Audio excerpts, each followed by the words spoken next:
We start with a round called Headliners. Here's a picture of Libyan leader Colonel Gaddafi in casual mode recently. But what does LCGA stand for? First of all, is he Lionel Richie's melting waxwork? Is it little cap, giant afro? Do you think it's all tucked in? Do you think it's all squeezed in?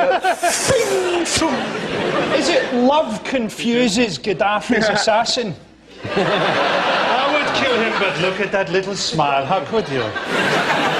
Is it least convincing goatee award? Is it lovely cap, General Armani? Is it Leicester City's goalie arrives? It really was an unusual transfer window when they picked up Colonel Gaddafi. Is it the four things you're not allowed at the party? Is it ladies, cocaine, Glaswegians and alcohol? Is it, I'm very racist. Thanks for opening the racist door for me.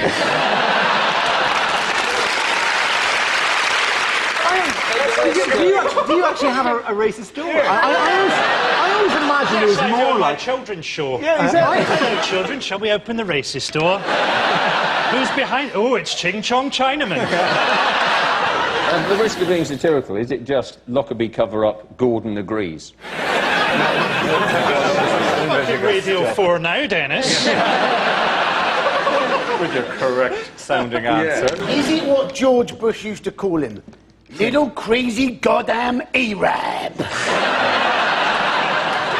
I know Who will be one, appearing actually. behind the racist door in the next edition of Frankie's Funhouse on CBeebies. That's a different show altogether. It's my late night show, Dad. If you look at it really closely, the answer is Leonard Cohen's great aunt.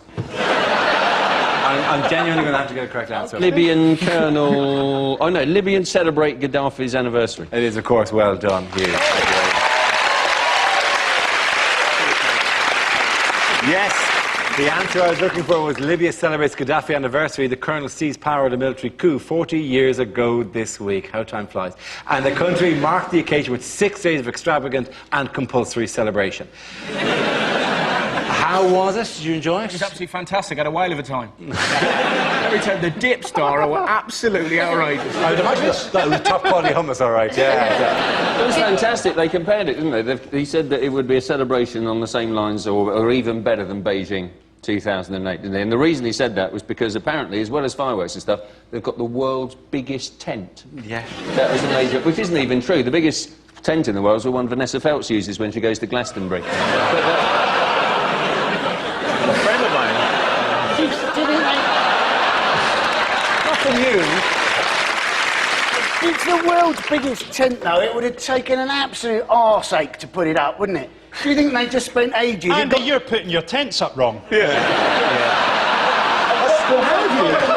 They had the Italian red arrows at it. To me, all the red arrows are just cowards, aren't they? Highly skilled pilots who, while we're at war, choose to perform at country air shows. Have you seen any action recently? Yes, Farnborough. I killed a family having a picnic.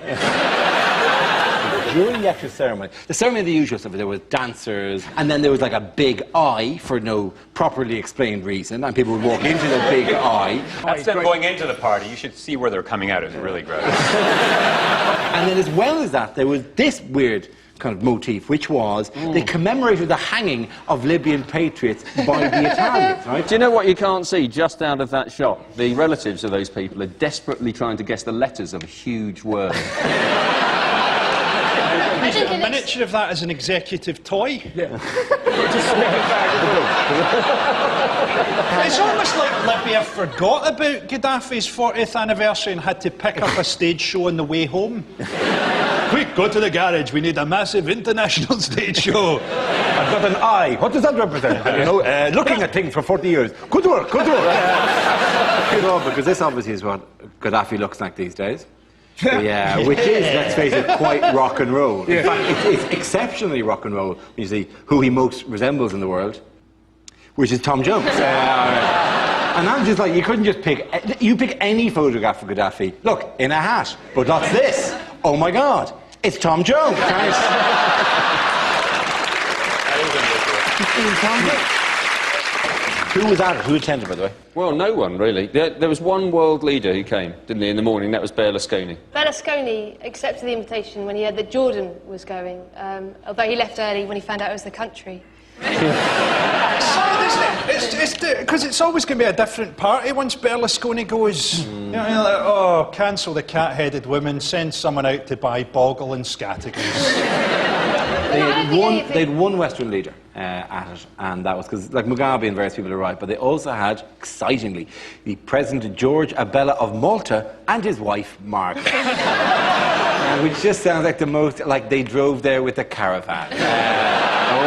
They knew where they were Traffic going. Rodovich coming over. All the way through, go, oh, hot, innit, hot? Oh, it's hot. Oh, these sheep's eyes don't agree with me. They were worried, weren't they, that Al Megrahi was actually going to show up. And it's a 6-day festival, and Gaddafi is a maverick. There were loads of pictures of Al Megrahi, weren't there? There were. And you're thinking at some stage, not only will there be all the Scottish flags flying again, but you quite expect Gaddafi to wear a Celtic scarf, have a little kilt, be eating porridge oats, watching somebody toss the caber, going, ah! Can you excuse me while I just lock the racist door? It's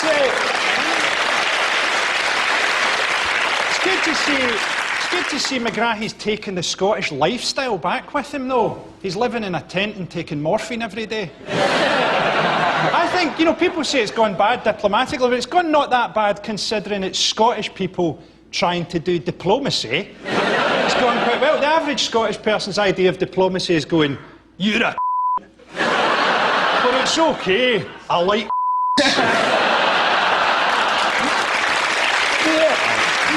You've opened your own racist story. I'm allowed to open the racist story. There's a strange thing, isn't there, with Al Megrahi, where there's this defensive compassion, like you're now allowed to commit a crime providing that there's something wrong with you. Sorry I pissed in your coffee, I've got asthma.